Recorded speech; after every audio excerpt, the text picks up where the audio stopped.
तो तभी मुझे जो नई पीढ़ी है उसकी तरफ तो बहुत ही मतलब उनके पास तो सोचने का टाइम ही नहीं बहुत ज़्यादा है। मैं इंस्टाग्राम देखता हूँ अरे हमारा बड़ा कम हो जाए उस पर टेंशन कि मेरा 200 आते जब 100 आ गया। तो मैं लड़कियां जो वैसे बड़ी सिंपल साधारण सी हैं वो पीछे परेशान और वो शख्स जैसे आपको पता है खुशी उसमें मिलनी चाहिए जिसमें खुशी मिले वो करो, लेकिन वो भी खुशी उसमें करना पड़ेगा कि मुझे क्या पसंद है और सोसाइटी क्या बोल रही है। નમસ્કાર, આપ જોઈ રહ્યા છો લોકસત્તા જનસત્તા। હું છું મનોજ શર્મા। આજે છે મેન્ટલ હેલ્થ દિવસ અને આજે જ્યારે આપણે આની ચર્ચા કરીએ ત્યારે એક એવી શખ્સિયત છે જે ફિલ્મ એક્ટર છે અને તેમની હાલમાં એક પુસ્તક છે, એ પુસ્તક આ જ વિષય પર છે, એટલે આપણે આ જ વિષય પર તેમની સાથે ચર્ચા કરીશું। સમીર સોની આપણી સાથે છે। સર, सबसे पहले आज का जो दिन है, अमूमन भारत में इस बारे में चर्चा नहीं होती है। जब डे मनाया जा रहा है तब हम आज चर्चा भी कर रहे हैं और आपकी बुक उस विषय पर है, सबसे ज़्यादा बिक चुकी है। अब ये दो चीज़ें सामने आ रही है, एक तो हम चर्चा नहीं करते हैं और बुक सबसे ज़्यादा बिक गई है। क्या देखते हैं आप? आई थिंक जो युवा पीढ़ी है वो इस मेंटल हेल्थ को पहचान रही है, उसकी इम्पोर्टेंस को पहचान रही है और इसलिए बुक पढ़ रहे हैं।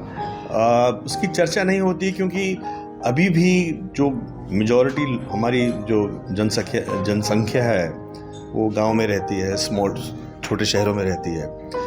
उनकी जो मुश्किलें हैं वो है दाल रोटी कपड़ा और मकान। तो मेंटल हेल्थ के बारे में सोचना वो वहाँ तक मतलब सोच ही नहीं पाते। उनको ये इम्पोर्टेंट है यार कि कल सुबह खाना मिलेगा कि नहीं मिलेगा, बच्चे की स्कूल की फ़ी मैं कर सकता हूँ कि नहीं कर सकता हूँ, मेरे को डिप्रेशन है, एंग्जाइटी है, वो तो वही बोलेंगे क्या ये कोई बात है। और वो अपनी जगह पे बिल्कुल ठीक है, सही है। मगर अब क्या हुआ है कि अभी जो नई पीढ़ी आई है उनके पास बेसिक रोटी कपड़ा मकान है, उनको ये टेंशन नहीं है। अब उनको टेंशन ये है कि मैं सोसाइटी में क्या कर रहा हूँ, जो मैं कर रहा हूँ उससे मुझे खुशी मिल रही है कि नहीं मिल रही है, क्या मैं यहाँ पर फिट हो रहा हूँ, क्या ये इसमें खुशी है कि नहीं है। तो उनकी सोच अब थोड़ी डिफरेंट हो गई है क्योंकि बेसिक नेसेसिटी रोटी कपड़ा मकान हमेशा रही। कि वो कहते हैं ना, खाली पेट आप भगवान का नाम भी नहीं याद रख सकते। मगर अब क्या है, एक नई पीढ़ी आ रही है जिनको रोटी कपड़ा मकान के बारे में सोचने की ज़रूरत नहीं है, क्योंकि उनके माँ बाप ने कर दिया है। अब सोच ये है कि मैं दोस्तों में फिट हो रहा हूँ, कि मैं कूल हूँ कि नहीं हूँ, कि क्या है। और आजकल सोशल मीडिया इतना प्रभावित कर रहा है लोगों को कि इतने अलग अलग तरह के प्रेशर पड़ रहे हैं उनको। अगर आपको 99% नहीं मिलेंगे मार्क, आपको कॉलेज में एडमिशन नहीं मिलेगी। ये दिन आ गया तो दिमाग पे और प्रेशर पड़ रहा है जो कि रोज़ी और दाल रोटी और मकान से हटके प्रेशर है, बिल्कुल अलग है, जो कि पुरानी पीढ़ी समझ नहीं पा रही है। समीर जी को ये कब लगा ऐसा? आपके अनुभव है बुक में? देखिए, जहाँ तक मेरा पर्सनल सवाल है, मैंने पढ़ाई अमेरिका से की है और मैं कोई 20-25 साल से एक्टिंग कर रहा हूँ। जो मेरा बैंकिंग में नौकरी थी, मैंने वो छोड़ी क्योंकि मुझे लगा कि इतनी बड़ी नौकरी थी, बहुत अच्छा पैसा, मैं खुश नहीं था। तो मैंने कहा यार कुछ, अगर मैं खुश नहीं हूँ ये सब होने के बावजूद, तो कहीं ना कहीं कुछ कमी है। तो मेरे को पैशन था एक्टिंग का कि यार हाँ जी, एक्टिंग मुझे बहुत अच्छा लगता है। बचपन से मैंने बहुत थिएटर किया है और मुझे लगता था मुझे वो है कि मैं एक मुकाम हासिल कर पाऊँगा। तो मैंने अमेरिका छोड़ के यहाँ आया, एक्टिंग करनी शुरू की और काफ़ी मतलब अपनी तरह से सक्सेस भी पाई कि बड़े बड़े लोगों के साथ काम किया, अच्छी फिल्में की, लोगों से काफ़ी प्यार मिला। और फिर भी दिल में कुछ एक कमी सी रह गई कि यार कुछ मिसिंग है। तो फिर मैं मजबूर हुआ सोचने में कि यार क्या इशू क्या है। मतलब कहने को तो हमें बचपन से ही सिखाया गया है कि अभी मेहनत कीजिए, अच्छा फैमिली हो, नाम कमाइए, और सब कुछ था मेरे पास। फिर भी मुझे एक बेचैनी सी थी जिसमें मैं कंफर्टेबल नहीं था। और एक अलग बात थी कि जब सोशल गैदरिंग होती थी तो मुझे अच्छा नहीं, मुझे मन नहीं करता था। तो मैं सोच रहा था जब कोविड हुआ, जब सब बंद हो गया, तब काफ़ी लोगों को फिर काफ़ी आपको जो खबरें सुनने को मिलती थी कि यार फलां ने ये कर लिया, या उसकी डेथ हो गई, इसकी डेथ हो गई। तो सोचने में मजबूर कर दिया कि जिंदगी में सबसे इंपॉर्टेंट चीज क्या है। हमें बचपन से सिखाया जाता है कि जिंदगी में सफल कैसे होना, ये नहीं सिखाया जाता कि आपको जिंदगी में खुश कैसे होना है। अगर आपका सक्सेस का जो पैमाना है कि आपको अच्छी नौकरी हो, अच्छे पैसे हो, अच्छा घर हो, तो आज की दुनिया में जितने भी करोड़पति हैं वो तो खुश होंगे ना, तो वो खुश नजर नहीं आते हैं। लेकिन सर, आपने जैसे अभी पहले भी बातचीत की तो उन्होंने कहा कि ऐसा कुछ जब होता है तो कोई ड्रिंक पी लेता है, कोई सिगरेट पी लेता है, कोई नाच लेता है, कोई रो लेता है, लेकिन डॉक्टर के पास लोग जाते हैं तो कुछ अलग सा माहौल लगता है। ये तो हुआ इलाज। लेकिन आप जब इस दौर से गुजरे, आपने बुक भी लिखी है, स्वाभाविक आपने काफ़ी इस पर काम किया होगा, ये तो इलाज है तब डॉक्टर के पास जाना। लेकिन जैसे आपने कहा ये ना हो, उसके लिए कुछ सोचा ऐसा कि क्या पहले से ही हो जिसकी वजह से ये ना हो? कि आई थिंक कि आप बोल रहे हैं कि पर्सनल क्या एक्सपीरियंस रहा? हाँ, एक्सपीरियंस भी रहा हो या फिर आपने समाज में देखा? देखिए, मुझे आई थिंक एक शायद मैं मतलब लकी मानता हूँ कि मुझे बड़ी छोटी उम्र में ही तो मुझे जो टेस्ट था, जो ऊंचाई का, वो हुआ था। तो मुझे मालूम था, वो उससे भी मुझे लगा। और शायद मेरी पर्सनैलिटी ऐसी है कि मैं मानता हूँ कि स्पेशली इस इंडस्ट्री में शायद कि आपको लोग हमेशा जज करते हैं। तो मैंने उतार चढ़ाव भी देखा, तो ये बात नहीं था कि सर वो चढ़ाव था। तो ये उतार चढ़ाव आपको मतलब आपको ये सोचने में मजबूर कर देता है कि आपकी ज़िंदगी में क्या चीज़ इंपॉर्टेंट है। सर, हम जिनके साथ काम करते हैं, मेरा खुद का एक्सपीरियंस है कि वो मेरे से आधी एज वाले हैं। उनका कहना है कि मेरे लिए मेंटल हेल्थ सबसे ऊपर है, मुझे खुश रहना है, वो कुछ भी करना पड़े। उनका एक शब्द है जो मैं आपसे पूछना चाहूँगा कि मैं किसी अच्छी जगह पे नॉर्मल ज़िंदगी में खुश रहूं, इसके बजाय मैं मर्सिडीज में रोना पसंद करूँगी। तो ये आजकल के जो युवा, ये सोशल मीडिया का एक प्रेशर है। हम जिस दुनिया में रहते हैं, जिसको मैं मानता हूँ एक एक्सट्रोवर्टेड वर्ल्ड है, कि जो दिखता है वो बिकता है। हम जब भी किसी कहानी सुनाते हैं कि उसने फला फला इतना कमा लिया, इतना कर लिया, अब तो ये सब सोसाइटी को बताया जाता है। ये सुनने में बड़ा अच्छा लगता है, क्योंकि इस दुनिया में एक लोग होते हैं जो इंट्रोवर्ट, जो अंदर देखते हैं, एक होते हैं एक्सट्रोवर्ट जो भैया लोगों से मिलना जुलना, सब आसपास ठीक हो, ठीक है। और आजकल की जो दुनिया है उसमें कंट्रोल वो लोग कर रहे हैं। वो आपको बता रहे हैं कि अगर आपको खुश रहना है तो आपके पास मर्सिडीज होनी चाहिए, ये होना चाहिए। आपको बताया जा रहा है ये, आपको सोचने का ये मौका नहीं मिल रहा कि यार मुझे चाहिए ये।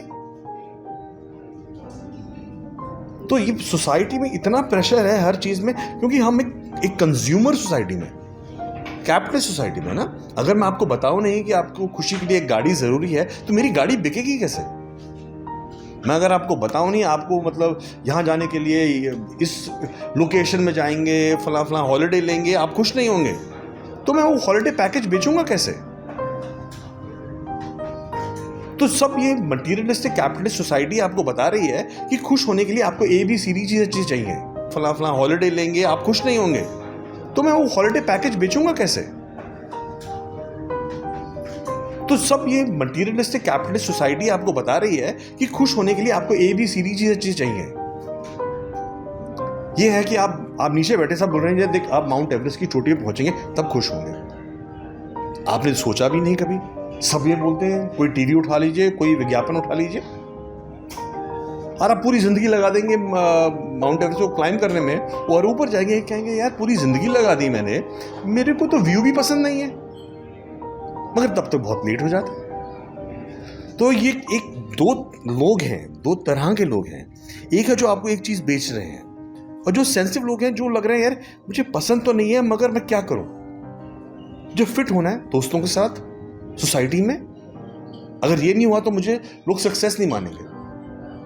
मैं आपको एग्जांपल देता हूं, जैसे मेरे कई मित्र लोग हैं, अगर मैं कोई घड़ी पहनता हूं सस्ती घड़ी, समीर क्या बोल रहा है यार, लोग क्या कहेंगे। तो एक तरह से सोशल प्रेशर बन गया है कि सक्सेस का मायना, एक सबसे पहली बात कि सक्सेस सबसे ज्यादा इंपॉर्टेंट चीज मानी जाती है। हमें बचपन में ये नहीं सिखाया जाता कि बेटा तुम्हें किस चीज से खुशी मिलेगी, वो बताया कि नंबर 1 आना है, नंबर 1, माँ बाप भी कहेंगे 1 आएंगे, और हम जानते हैं ये हमारे सामने कितने उदाहरण हैं। लेकिन समीर ये समस्या है, जैसे आपको आपने कहीं जिक्र किया था कि आपको अवार्ड मिला लेकिन तालियां नहीं बजी, और अब जब आपने बुक लिखी तो सबसे ज्यादा बिक गई। हाँ देखिए, मतलब जो बुक है वो मेरे लिए ये बहुत ही एक पर्सनल मैटर भी है, और मेरे लिए ये सोसाइटी का एक बहुत इम्पोर्टेंट मैटर भी है। अब मैं सिंपल आपको एग्जांपल देता हूँ कि हम जब पॉप म्यूजिक की बात करते हैं बड़े बड़े, तो माइकल जैक्सन का नाम आता है, सभी है। अब हम माइकल जैक्सन की डेथ 50 साल की उम्र में हुई थी। क्या हम में से एक भी आदमी उनकी लाइफ जीना चाहेगा? बड़े बड़े म्यूजिशियन को, मोजार्ट को, वो 35 साल की उम्र में मर गए थे, अल्कोहलिक, खुश नहीं थे, सबसे ज्यादा पॉपुलैरिटी थी, सबसे ज्यादा सक्सेस थी। क्या आप उनकी लाइफ जीना चाहेंगे? तो प्रॉब्लम यह है कि आपको एक सपना बेचा जा रहा है कि यही सही है, यही अच्छा है,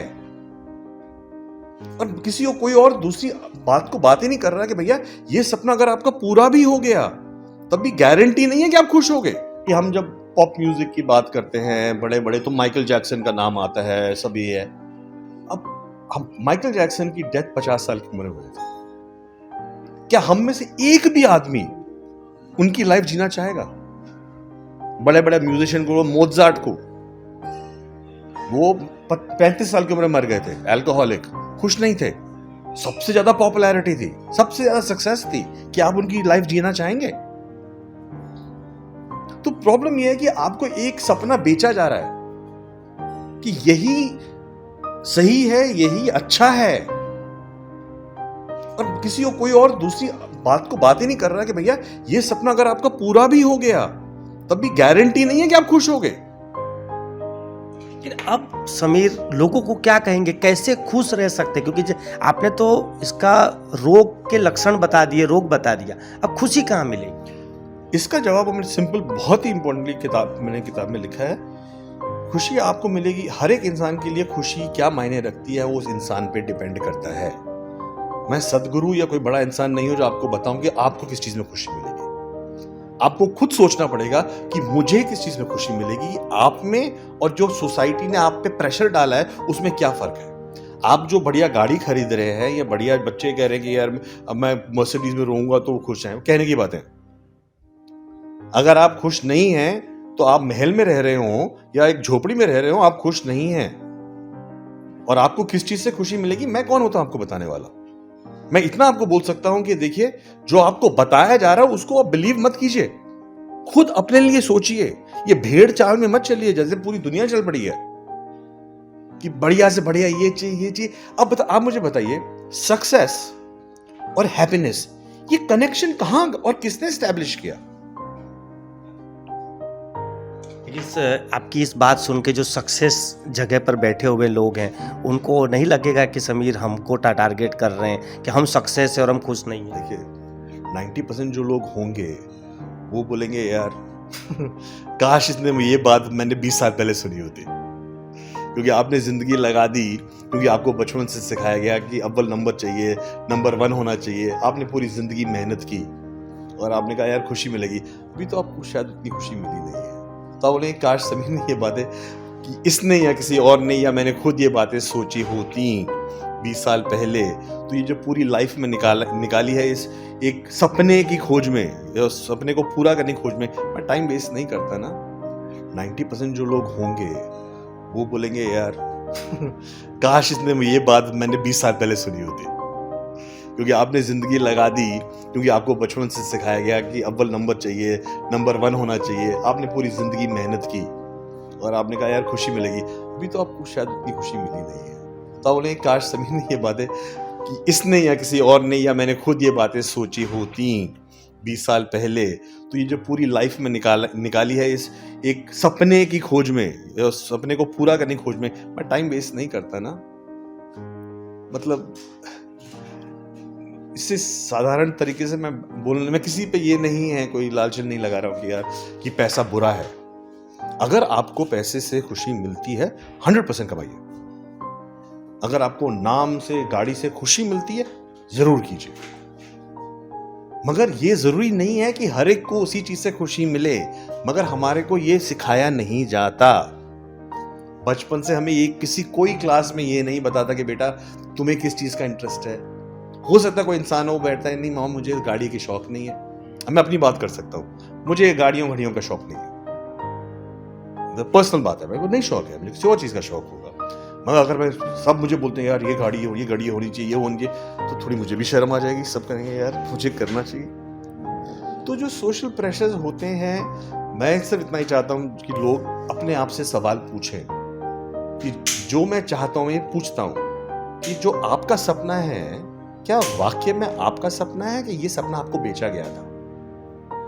एक छोटी सी उम्र में आपको बेचा गया था, बेटा क्लास में फर्स्ट आओगे, बड़ी गाड़ी होगी, बड़ा घर होगा, खुश होगा। और आप क्या आप गारंटी से बोल सकते हैं कि जिनके पास भी बड़े घर है, कुछ लोग होंगे जो खुश होंगे, बड़ी अच्छी बात है, पर क्या वही एक फॉर्मूला रह गया? सर आखिरी सवाल, आप बार बार बोलते हैं हमको ये सिखाया नहीं जाता है, अब कहाँ से शुरुआत की जाए कि इसको अब लोगों को सिखाया भी जाए? स्कूल से। स्कूल में ये जो आपको कंपटीशन है कि सब पहला नंबर 1 आना, अब मुझे बताइए अगर आप फर्स्ट आएंगे तभी आप खुश रहेंगे, 10th नंबर पे नहीं खुश हो सकते? उस एक नंबर पाने के लिए आप क्या क्या सैक्रिफाइस करते हैं? जैसे मैंने एग्जांपल दिया, जितने बड़े बड़े हस्ती हुए हैं, माइकल जैक्सन, एल्विस प्रेस्ली, ये सब फलाना ढमकाना, कोई ड्रग का शिकार हुआ है, किसी को अल्कोहल का प्रॉब्लम है, किसी की शादी 4 बार टूटी है, किसी को ये दुख ये है, वदन नानक दुखिया सब संसार, किसी को कुछ ना कुछ प्रॉब्लम है, क्योंकि वो लगा था एक चीज में तो सोच रहा था कि अगर ये करूंगा तो मैं खुश रहूंगा। ये सब फलाना ढमकाना, कोई ड्रग का शिकार हुआ है, किसी को अल्कोहल का प्रॉब्लम है, किसी की शादी 4 बार टूटी है, किसी को ये है, वदन नानक दुखिया सब संसार, किसी को कुछ ना कुछ प्रॉब्लम है, क्योंकि वो लगा था एक चीज में तो सोच रहा था कि अगर ये करूंगा तो मैं खुश रहूंगा। तो हमें आई थिंक स्कूल्स में एटलीस्ट बच्चों को इनकरेज करना चाहिए, डिस्कवर करें कि उनको किस चीज में इंटरेस्ट है। ये नहीं बताने के लिए कि नहीं भैया फिजिक्स केमिस्ट्री बायोलॉजी पढ़ो, मैथमेटिक्स करो, ये आपके स्टैंडर्ड में इतने नंबर आने चाहिए, ये आना चाहिए।